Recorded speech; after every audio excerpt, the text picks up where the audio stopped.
Okay, what's going on? Vincent Rapisardi, Big Blue on Bias.com. Sorry for the late video here. I told you guys I would have it on Saturday, but we have it here on Sunday, the 7-round mock draft, which is really 6 rounds because that's when the Giants stop picking, unless they make some last-second trade here, but they stop picking in the 6th round. So here we are with our 6-round New York Giants mock draft. I've been trying to do just about, not every single day, but just about every single day, a 3-round mock draft, just so we can learn more about this class. I know some people will comment and say, well, why would you take that guy? So-and-so was available. Yeah, I know. But I picked the players beforehand so that it's more of just about learning about the class and not so much about the best player available. I will eventually do a final mock draft where I take the best player available or the best player that I think that the Giants should go out and get if he is there. The biggest need that they have and the best overall pick for them in the first round and each round specifically. We'll do a mock draft. That'll probably be my final mock draft. But for now, we're just learning more and more about the players so that when the draft is here, we are up to date with most of the class and at least most of the big names and then some of the middle tier names and the lower tier and the tier below that, whatever tiers you got. Okay, so the Giants are on the clock here, and I'm going to go with a different pick again, so we can kind of change things up and learn a little bit more. Jeremiah Owusu-Koramoah is a really interesting player I've watched a little bit on. And like they say here, the new breed of defender. He's a smaller linebacker, only 215. And you watch some video of him, and he's out there, he's covering wide receivers, he's knocking the ball out, forcing fumbles. And he's a good tackler. You watch some of his videos. He's out there and he's getting dirty. He's not like he's just some slot corner who doesn't really want to hit anybody and just wants to cover people. He's a linebacker who is smaller, who can cover essentially wide receivers if you watch some of his video.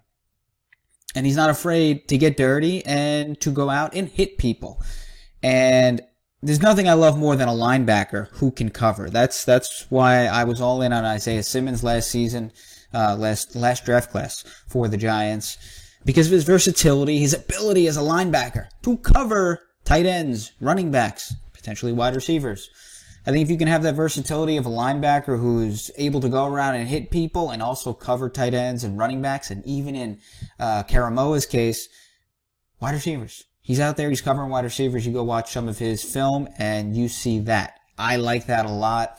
Versatile player, and that really fits what the Giants are trying to do. I feel like I said every video. That's what the Giants are trying to do. Versatility, yes. Well, that's what they're trying to do. That's kind of their whole thing is Joe Judge is about a player who can do multiple things, and I think Jeremiah Owusu-Koramoah fits that. Now, would they take him at 11? Probably not. I think that's a little bit early.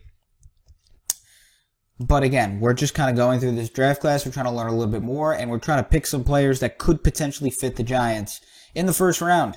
Okay, we're in the 2nd round, and the New York Giants are going to go in the direction of the interior defensive line with Marvin Wilson, defensive lineman from Florida State. This is a big man. You watch some video on him. Definitely powerful. Definitely powerful. It was one hit specifically on a Boise State quarterback. I thought he died. He was fine, but I thought he died. This guy's a big dude, and for the Giants, over the course of recent Giants history, it just seems like they always find a way to take a defensive lineman in the 2nd round, a defensive tackle in the 2nd round. You go back to Linval Joseph, to Jonathan Hankins, to Dalvin Tomlinson. I know those are not all Dave Gettleman draft classes there, or where he was involved in some way with the Giants. But it just seems like they always find a way to draft a defensive tackle in the 2nd round. And with Dalvin Tomlinson leaving, now with the Vikings, just like Linval Joseph did to the Giants, left for the Vikings, I think they do need to find another younger piece somewhere in this draft. I think 2nd, 3rd round is a nice spot. You add him to a defensive line. You have him at least for 4 years. You have Leonard Williams there for at least 3 years. You have Dexter Lawrence for another 3 with the 5th-year option. You can really start to build a good, strong defensive line. For at least 3 more years, you have that group under control, right? Roster control, contract control, whatever you want to call it. You know you have that group together for at least 3 seasons. You can control the line of scrimmage. And I think then you can really just put together a pass rush. If you can control the line of scrimmage and dominate then it makes things a lot easier. So for the edge rushers, for your Carter, Zimenez, Fadi, Odenigbo, all those guys, and maybe another potential draft pick down the road in this draft class. Okay, we're in the third round. The New York Giants are on the clock, and I said this last year. I think the Giants should take a quarterback somewhere around the fourth round. And this draft will go a little bit earlier. It will go with a quarterback in Kellen Mond from Texas A&M. Now, I think some of you are going to hate this, and they're going to be like, what? But Danny Dimes. I get it.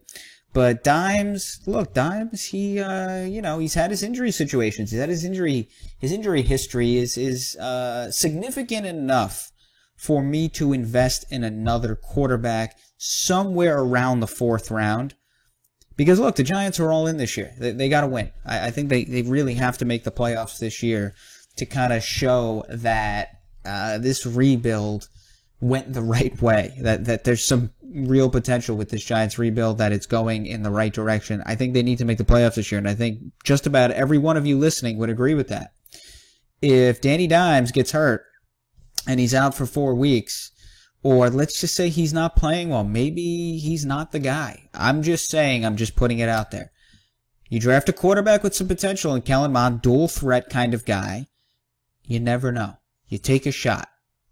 You see, right? We've seen Russell Wilson. We've seen Dak Prescott. I'm not saying he's gonna be either one of those guys.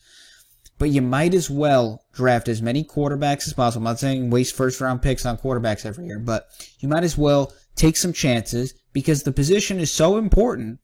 You got to give yourself as many options as possible, especially if you're not 100% certain that you have your guy.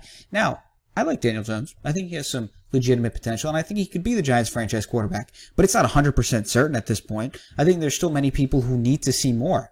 And you should be asking those questions. You should want to see more from Daniel Jones. So you take a player who has potential, and you see what happens. You don't have to use a first round pick on Kellen Mond. Maybe if he's even available in the fourth round, we'll see. We'll see how this draft goes. But if I'm the Giants, I'm willing to take the risk. We are now in the fourth round, and I'm going to go with an interesting pick here. Not the sexy pick that you would want, maybe, but Tommy Tremble is going to be my fourth round pick for the New York Giants because of his ability to block as a tight end. The Giants need a tight end who can block. I can't watch Evan Ingram anymore. He's not a tight end. Never has been a tight end, as I've said a million times. Tommy Tremble, known for his blocking, one of the better blocking tight ends out there in college football. The Giants need a tight end who can block. I understand in today's game, you want your tight end to go out there and catch a bunch of passes, and maybe he won't do that at the next level. But if he's one of the better blocking tight ends in the NFL, let's say he emerges into that, or if they can use him as a fullback in certain situations. First of all, you could save yourself a roster spot right there. You can use him as a fullback and as a tight end if he can catch passes here or there.